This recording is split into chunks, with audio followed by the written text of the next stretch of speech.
These days, it's common for a cosmetic doctor to inject patients. Gray may not like needles, but he's willing to make the sacrifice. Do I think it's a little bit about self-confidence?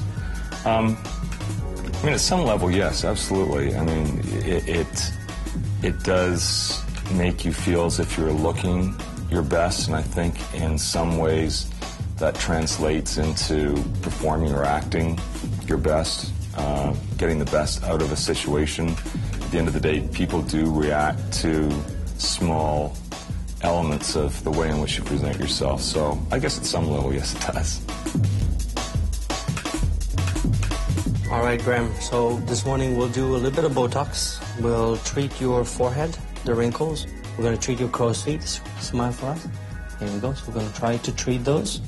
And we won't completely get rid of them, but we'll just make them softer.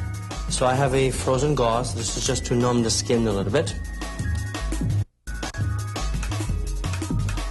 Close your eyes. Frown for me. Okay, relax, relax. 1, 2, 3.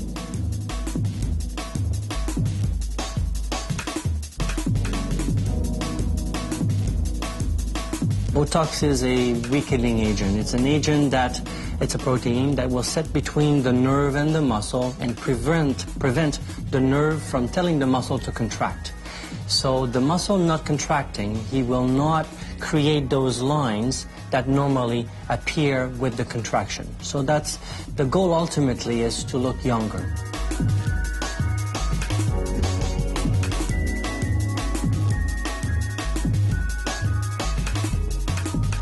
Crow's feet are interesting, and some people look at the crow's feet as signs of aging, which is okay, and they come and they get them done for that reason. Some other people will have all the other lines treated, and they will want to keep the crows because for them they're signs of animation. They're lines that get activated with smiling, and many people will also say that crow's feet are sexy. So depending if you see a glass who's half full or half empty, people will opt to get their crow's feet treated or not.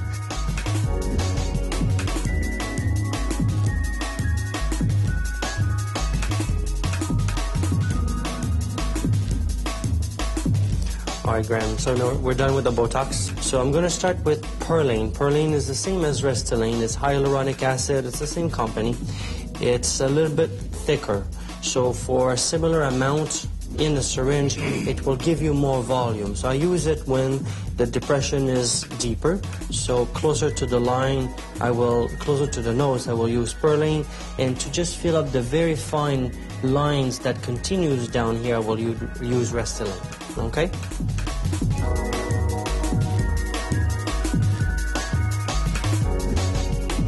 What we see in a wrinkle, or in a fold, or in a scar, is shadow. That's what we see. We interpret this as a wrinkle or as a sign of aging because the light does not reflect the same way. So by putting a filler in a depression, we raise the depth or the floor of that depression up so that the light will reflect normally on the skin surface and people will not see as much that sign of aging. I like to just mold it between my two fingers, one inside, one outside, and I just do this little bi-finger massaging, and it just makes it nice and uniform.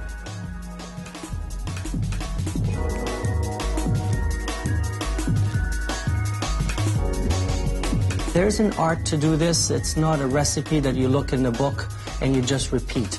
The physician, the practitioner has to be aware of the anatomy of that person. It's not the same anatomy amongst people. It's not exactly like the book will say. So we have to be careful, look exactly where the muscles are, where the pulling are, and to do it accordingly. Okay, so we're all done. There we go. So you'll see the effects from the Restylane, the Perlane right away because it's a natural product. It's occupying the depressions now, so we see the effects now. The swelling will slowly go away within the next couple of days. You can put cold compresses when you go home today just to minimize the inflammatory response. Great. All right? All right. Have a good day.